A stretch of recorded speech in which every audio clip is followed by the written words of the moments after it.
The Pickwick Papers is a very strange book because it includes inset stories. Typically, someone will tell a tall tale, and Mr Pickwick, being the gullible man he is, will believe every word. I wanted Death and Mr Pickwick to parallel the Pickwick Papers, so I too include stories. But in my case, I wanted the stories to shed light on the creation of Pickwick. A good example is the story I'm going to read now. In the Pickwick Papers, Mr Pickwick establishes himself at the George and Vulture Tavern in London, which survives to this day, and so I include a story about how the tavern got its name. In the 1660s, in the alley where the modern tavern now stands, there was a wine merchant, whose name it was unimportant to know, for everyone knew him by his shop sign, the sign of a vulture, and this sign was alive. Tethered by the claw to a pole and feeding board, about 5 feet off the ground, sat the bald-headed bird, acquired from a Spaniard who had nothing more to trade for a bottle of sack. The merchant, who was also bald-headed and thin, gave every indication of loving this bird. He would stroke its neck and never tired of watching it feed. The bird would live upon dead rats and mice, which the merchant picked up whenever he saw an example in the gutter. He also bought fresh meat for the bird, especially raw ox liver, which the vulture loved, and the merchant equally loved to watch as the bird gorged an entire 4 pounds of offal in less time than it took a man to count to 30. Even after such a meal, the vulture would not refuse food, but would take a dead mouse, though parts would remain undigested for a while within its beak. The vulture disgusted some customers and frightened others with its rattling screech, but the wine merchant proclaimed that the bird attracted more customers by virtue of being a curiosity than it lost.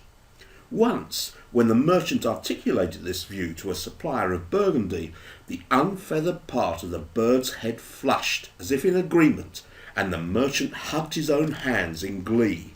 So the situation continued until 1666. The bird did not die in the Great Fire of London, for the man took it everywhere, tethered to a handcart. When the flames devoured the alley, the bird was safe, and from a distance, with its master, it watched the city ablaze. Further down the alley was an old inn, or rather there had been such an inn until the fire. This was the George, which had served Londoners since the 12th century. Chaucer was said to have drunk there, Dick Whittington too. The owners vowed to rebuild the George. They raised finances, and before long a tall thin building, a new George, rose in the same spot. But the wine merchant could not find the means to rebuild his premises. He scavenged for trade as best as he could, selling wine from his handcart, always with the vulture at his side, going here and there, and doing a good trade at Paternoster Row, where the burnt-out booksellers made their new home. However, his takings were not what they had been, and when the George was rebuilt, he approached the landlord and said that he would like to rent a part of it to use for his wine business, and for this would share his profit.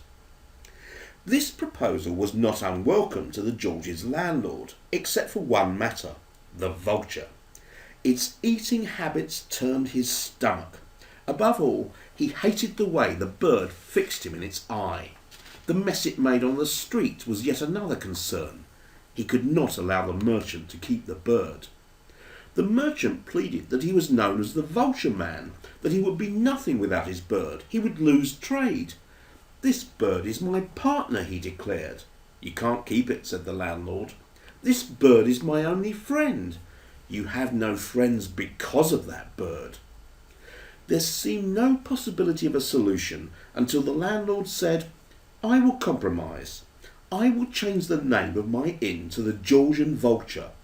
I shall be accommodating and even paint a vulture on the sign, providing it's not too detailed about its eating habits. But take the bird, never." The wine merchant looked at the vulture and he said, in the weakest voice he had ever used, "So be it." The merchant walked away with the bird on the handcart. He settled down to green. He fed the vulture a piece of ox liver, watching it take it down. He stroked the bird's neck. Then he put a small Hessian sack over its head, kissed it through the sack, and with one smart movement he broke the vulture's neck. He took the carcass to the Thames, threw it in, and watched it sink. Although the wine merchant continued to sell wine, he was never the same man. He died shortly afterwards, but the George retained the addition and Vulture forever.